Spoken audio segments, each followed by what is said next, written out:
In this episode of The Big Story, two students died tragically on the weekend, one in St. Catherine and the other in St. Elizabeth. 18-year-old Issa Ridgard is suspected to have drowned during a family trip to the beach on Sunday. The sixth former was vice president of the journalism club at Hampton School. Her principal said she was overall a brilliant student. Issa was really a phenomenal student, quite an academically competent student, but also very socially aware, extremely polite, articulate. And the other student who died is 12-year-old Omarco Brown from Point Hill District in St. Catherine. His principal at Jonathan Grant High School in Spanish Town says he was a class prefect, adding that the death has caused a lot of mourning. It's mourning all around. We encourage you to subscribe to our channel right now and stay with us as we go beyond the sound bites and the headlines on this, The Big Story.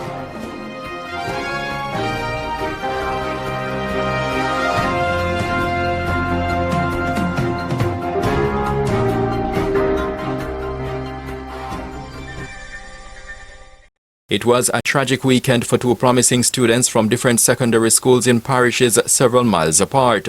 The grief was palpable among students and staff when classes resumed on Monday morning, December 4. In St. Catherine, the Jonathan Grant High School family was grieving the death of 12-year-old Omarco Brown from Snake Hill District in Point Hill.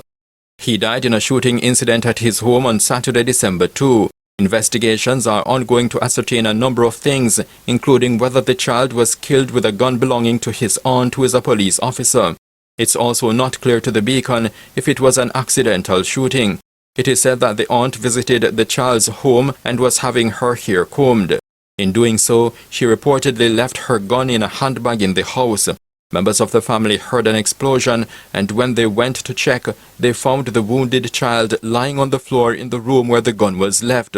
The Jamaica Constabulary Force, JCF, issued a press release regarding the shooting, but it did not give much details. In fact, it made no mention of the child's aunt, who is a police officer. It said, quote, "Reports are that about 5 p.m., residents reportedly heard an explosion and alerted the police. On their arrival, Omarco was seen lying on the floor of a bedroom with a gunshot wound to the head. The scene was processed and the body was removed to the morgue." End quote. Principal at Jonathan Grant High School, O'Neill Uncle, stated that the late child was jovial and promising. He was a leader, he's a class leader. I think he's a class prefect. They were very, very attached to him. He was the jovial type. Bright future, who does his work, right? But he was jovial and obviously had the attention of his classmates. Life gone soon, too soon if you ask me. This was a grade 7 student. He was just about 12, thereabout, 12 plus. He added that counseling was provided to students on Monday, the first day of school since the shooting. The first day of the school week, and it was a somber moment, somber day. Devotion was somber. We had to pull the grade 7 students that are connected to the young man and place them in their farm room. They were all crying. The guidance counseling department had to be treating with them and other teachers until a team from the Ministry of Education, led by the education officer, Ms. Stephanie Webb Parker, came in.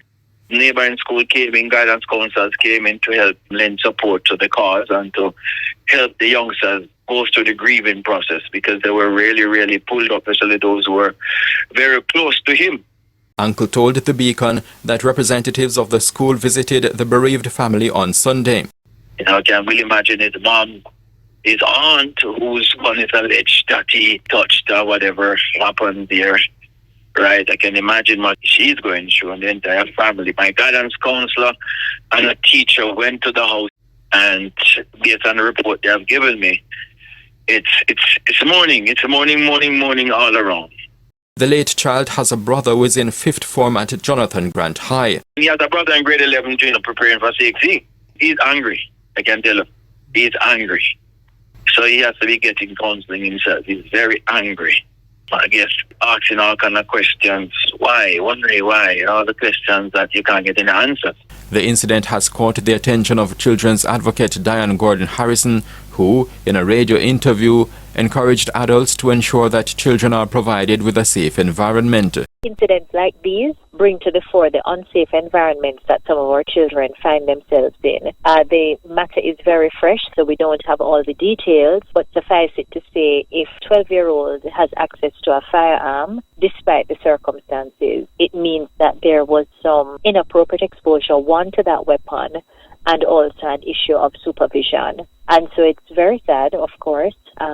We feel for the family because this is a great loss.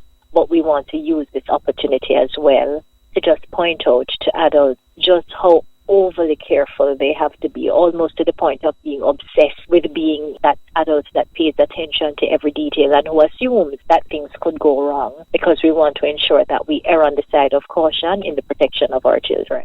In the meantime, over in the parish of St. Elizabeth, Hampton School has been plunged into mourning, and much of Monday was spent offering counselling to students and staff. That followed the suspected drowning of an 18-year-old student, Issa Ridgard, from Malvern in the parish. It is said that she drowned at Old Wharf Beach in St. Elizabeth on Sunday, December 3. The police force, in a press release, said, quote, "Reports from the Pedro Plains Police are that about 2 p.m. Ridgard and her family were swimming in the Old Wharf Beach when she got into difficulties and was pulled into deep waters by a wave. She was pulled out of the waters by family members and transported to the hospital, where she was pronounced dead. Investigation continues." End quote. Principal at Hampton School, Marvel Charlton Brown, said counselling is being provided. Certainly we are saddened by the experience and what we've learned. Our guidance unit has been interfacing with the students. Supporting our guidance unit is our school chaplain, Reverend Orlando Gale, and other visiting ministers, Reverend Anglin being one. So sessions have been held with students. We have also received support from the Guidance and Counseling Unit of the Ministry of Education Region 5. Charlton Brown also noted that the Hampton Old Girls Association has been providing support in this time of bereavement. Representatives of the school also visited the bereaved family. A delegation from the school, including myself, visited with the family. They have exhibited such strength. The response is faith-based, quite solid in their faith, hurting quite evidently, clearly very supportive of each other. I see that even her siblings are just focused on celebrating. They use the word legacy. Though young she was, 18 years old, their intent is to celebrate and preserve her legacy thus far. The Hampton School principal, Charlton Brown, spoke highly of the late sixth form student. Issa was really a phenomenal student, quite an academically competent student, but also very socially aware, extremely polite, articulate. She was very involved in clubs, the 4-H club. She was also very involved in the production of our magazine. So that last edition, we also intend to bring to completion. A committee that she called the HMC, Hampton Monroe Connection. And so she wanted to make sure that our ladies here and our brothers from Monroe College have a good career preparation, even ahead of university, and also solidifying their own social network. So this year she submitted a proposal for the Hampton Monroe Connection, and the first event is slated to be, per her proposal, is slated to be in March next year. So we are intending to ensure that that activity takes place, in her honor. Based on her social media pages, Ridgard was a lover of the beach and a lover of writing. In fact, she was a vice president of the journalism club at Hampton School. She was a blogger on blogspot.com. There, she used the moniker Ice, whom she said is someone desirous to inspire and, through sharing, help people feel less alone. Her last blog was published on November 3 this year, just a month before her death. Its title is a simple question: why break up? Well, that's a question now being asked by Ridgard's relatives and friends as they grapple with a breakup of a different type, a tragic death. This is the Jamaica Beacon.